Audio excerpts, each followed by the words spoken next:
kudus dan yang berkenan kepada Allah. Itu adalah ibadah yang sejati. Janganlah kamu menjadi serupa dengan dunia ini, tetapi berubahlah oleh pembaharuan dirimu, sehingga kamu dapat membedakan manakah kehendak Allah, apa yang baik, apa yang berkenan kepada Allah, dan yang sempurna.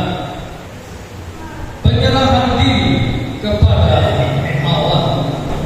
Pengertian atau makna penyerahan diri kepada Allah adalah tindakan memberi, mengabdikan atau mempersembahkan diri kita atau hidup kita secara menyeluruh, roh, jiwa, dan tubuh kita kepada Allah.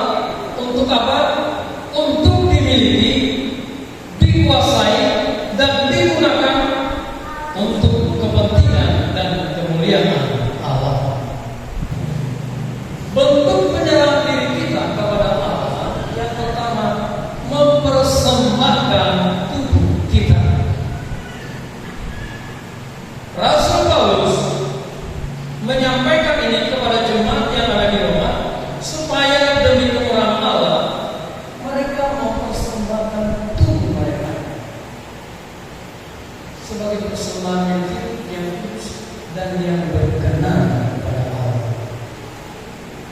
Ini bukan sekedar nasihat, tapi sebenarnya muatannya di dalamnya adalah sebuah perintah, kewajiban karena kasih, supaya kita diingatkan kalau Tuhan, kalau Yesus sudah memberikan hidupnya dan menjamin kehidupan yang kekal bagi kita di surga dengan menyerahkan nyawanya, darahnya tertumpah di kayu salib, maka sewajarnya, selayaknya, seharusnya kita pun mempersembahkan tubuh kita, hidup kita kepada Allah.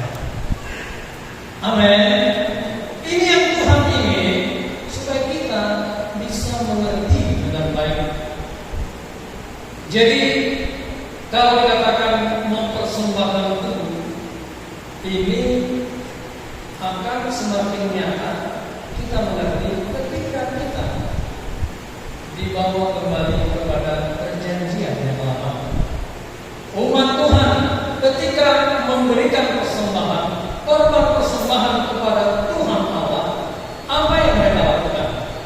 Mereka akan mencari anak domba atau domba yang tidak bercacat celah, kemudian diserahkan kepada imam, dan lewat imam persembahan mereka itu diberikan kepada Allah. Tetapi bentuknya apa? Ternak itu, domba itu mati dulu, disembelih dulu. Amin. Kalau dulu yang dipersembahkan adalah yang mati, Tuhan berkata lewat Rasul Paulus, persembahkanlah tubuhmu. Berarti kita masih bernyawa, kita yang masih hidup, berikanlah tubuh kita ini, berikanlah tubuh kita kepada Allah. Amin. Kalau kita sudah mati, gak perlu lagi ada persembahan kepada Allah. Allah tidak menerima itu, tinggal dikuburkan saja. Supaya lebih paham, saya bacakan 1 Korintus 6 ayat 19 dan 20. Atau tidak tahukah kamu bahwa tubuhmu adalah baik Roh Kudus yang diam di dalam kamu, Roh Kudus yang kamu peroleh dari Allah, dan bahwa kamu bukan milik kamu sendiri, sebab kamu telah dibeli dan harganya telah lunas dibayar. Karena itu muliakanlah Allah dengan tubuhmu. Jadi mempersembahkan tubuh kepada Allah artinya hidup kita, tubuh ini harus kita jaga, harus dikuduskan, harus menjadi sebuah persembahan yang mempermuliakan Allah. Perhatikan tubuh kita, ada kepala, ada mata, ada bibir, ada apa lagi? Telinga, ada kaki, ada tangan, ada perut. Ini adalah bagian tubuh yang hidup, bukan yang mati. Karena apa? Kita bisa jalan ke sana ke sini, ke pantai, ya, ke mall, ke sekolah, ke kantor, ke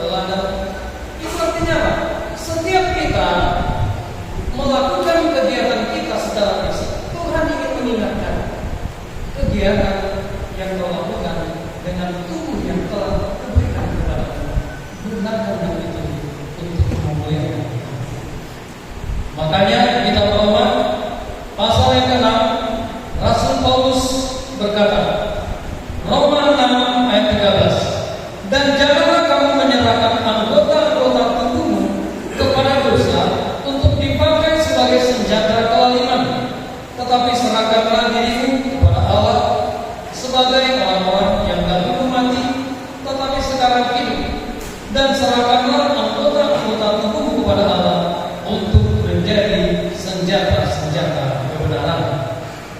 Jemaat Tuhan, dalam praktek hidup sehari-hari, coba sederhana saja tangan kita.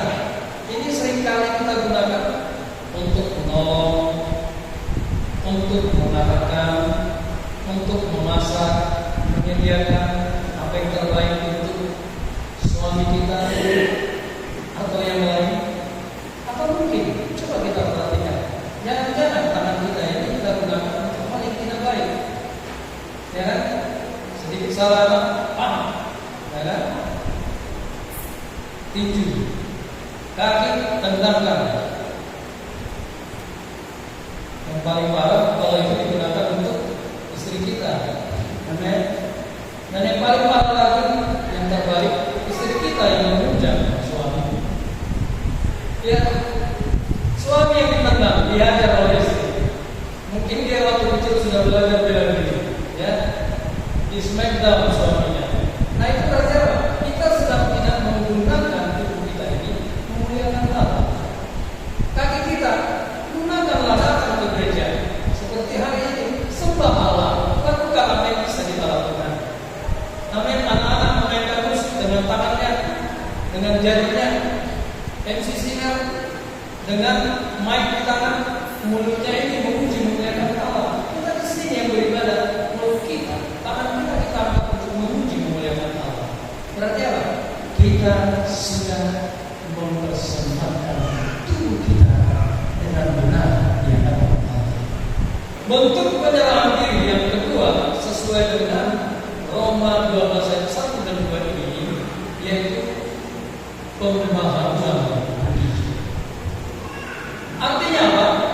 Kita menyerahkan budi kita ini, akal pikiran kita, kehendak kita kepada Allah.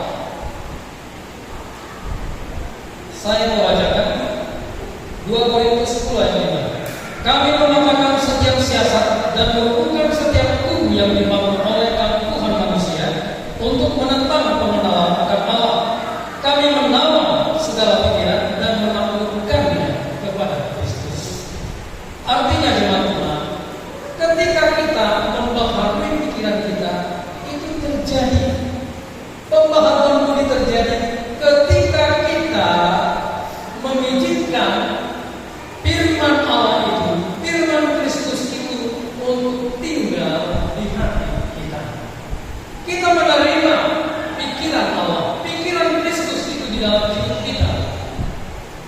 Karena ketika kita sudah jatuh ke dalam dosa, pikiran kita ini, budi kita ini sudah tercemar. Amin. Saya tidak perlu panjang lebarkan praktek bagaimana pikiran kita ini sudah cemar. Kita sendiri tahu bagaimana cemarnya pikiran kita. Amin. Tetapi Allah lewat Paulus berkata, dikatakan apa? Berubahlah oleh pembaharuan budimu. Berubahlah dengan menerima firman Tuhan.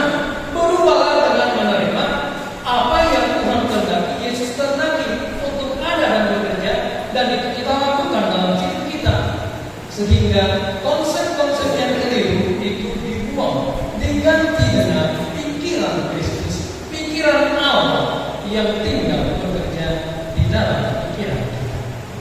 Ketika kita mengalami sesuatu yang tidak enak, pikiran kita yang sudah cemar berkata, gigi ganti gigi, ya, gigi ganti gigi, mata ganti mata. Kalau dia menyakiti aku akan melakukan bahkan lebih lagi. Amin. Ini konsep, ini pemikiran yang ada di dalam diri kita. Tetapi itu bukan pikiran Kristus. Pikiran Kristus berkata apa? Berdoalah bagi orang yang mencela kamu, yang menganiaya kamu, berkatilah mereka. Pembaharuan pikiran itu tidak otomatis. Perlu pergumulan, perlu kita menyangkal diri, perlu kita membuang penggantinya dulu dengan pikiran Kristus. Ini paling sulit. Karena apa?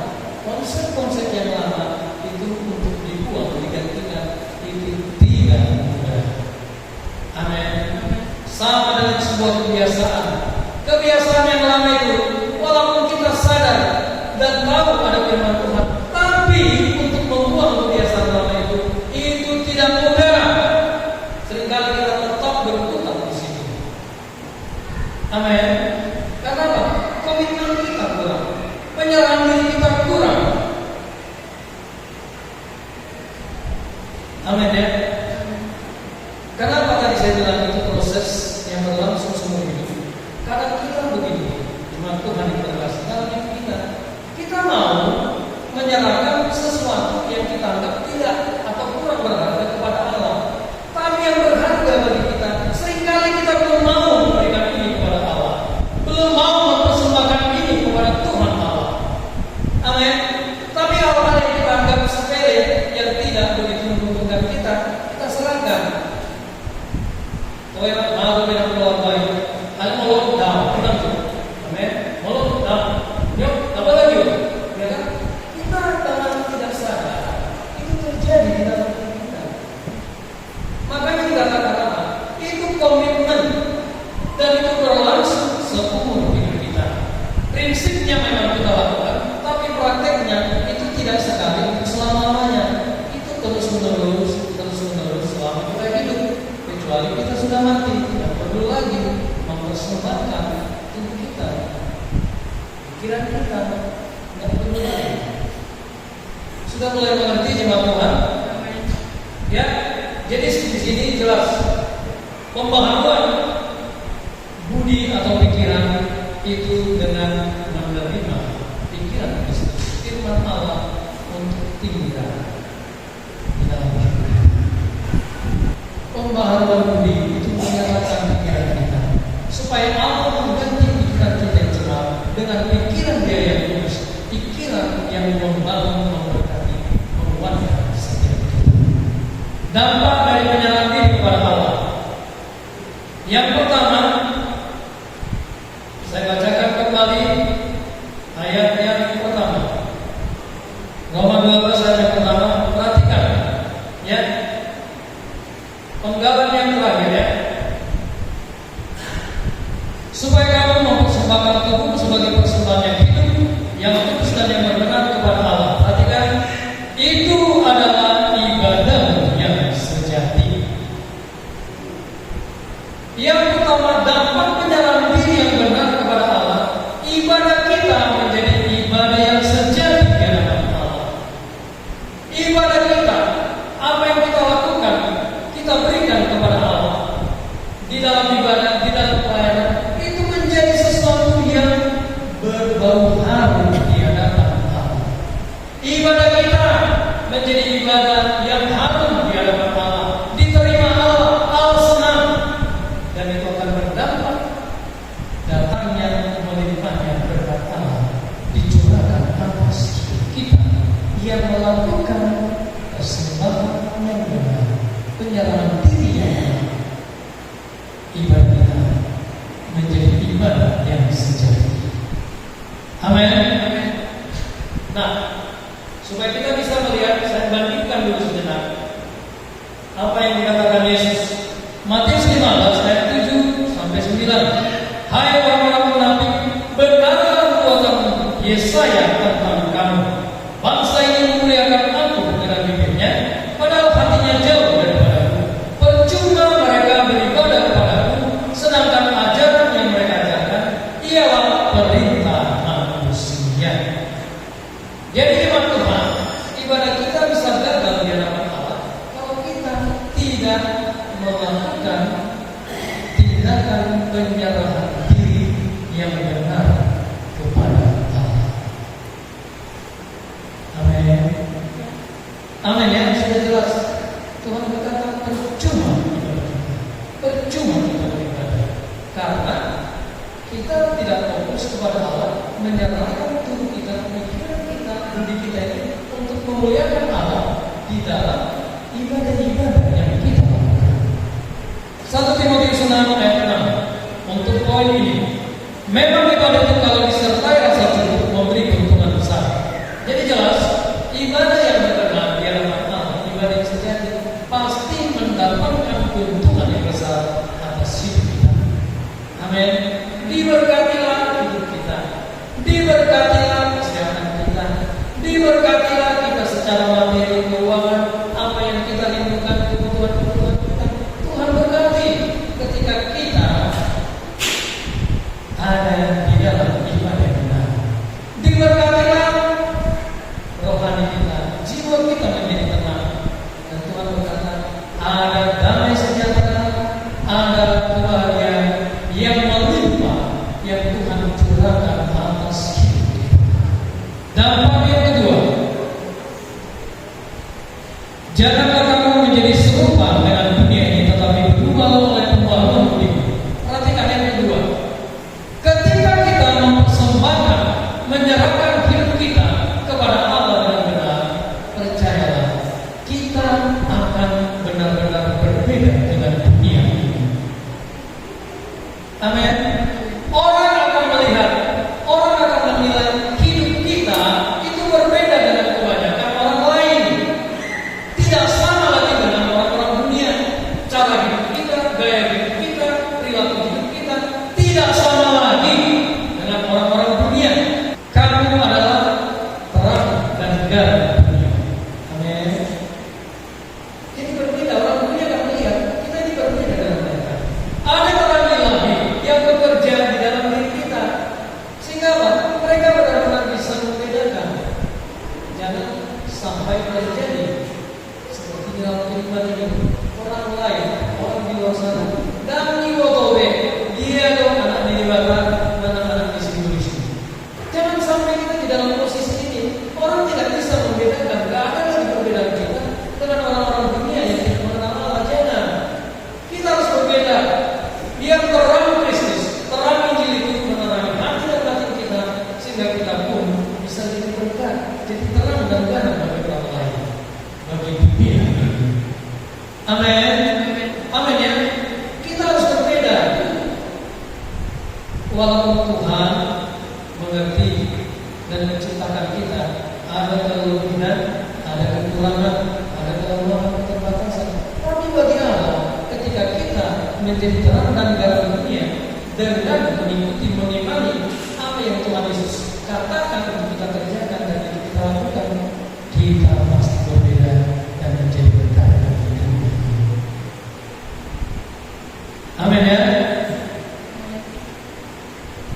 Yang terakhir, penggalan yang ketiga, sehingga kamu dapat membedakan manakah kehendak Allah, apa yang baik, yang berkenan kepada Allah, dan yang sempurna. Perhatikan, yang ketiga, dampak penyerahan diri kepada Allah yang benar itu akan memberikan, dan Allah sungguh-sungguh menganugerahkan kepada kita kemampuan untuk membedakan kehendak Allah dengan yang bukan kehendak Allah.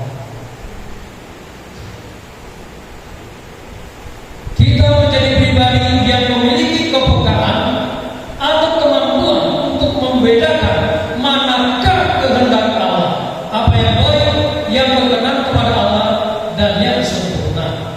Seringkali kita tidak memiliki kejelasan untuk membedakan manakah kehendak Allah.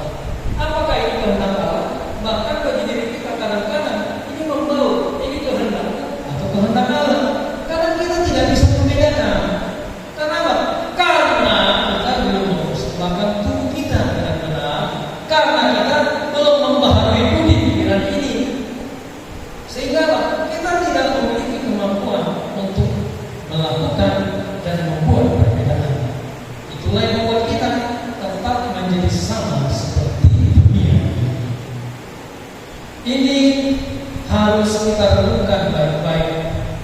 Kalau kita sudah punya kemampuan, kepekaan untuk bisa membedakan manakah kehendak Allah, saya yakin hidup kita menjadi hidup yang benar, hidup yang semakin menyukakan hati Allah, dan kita pun akan menjadi hal yang mulia. Allah suka memakai kita di dalam segala kekurangan, kelemahan, keterbatasan kita. Dia mau, dia rindu dan bahkan suka memakai kita untuk menjadi hal yang mulia baginya. Amin. Karena kita bisa membedakan dan mengerti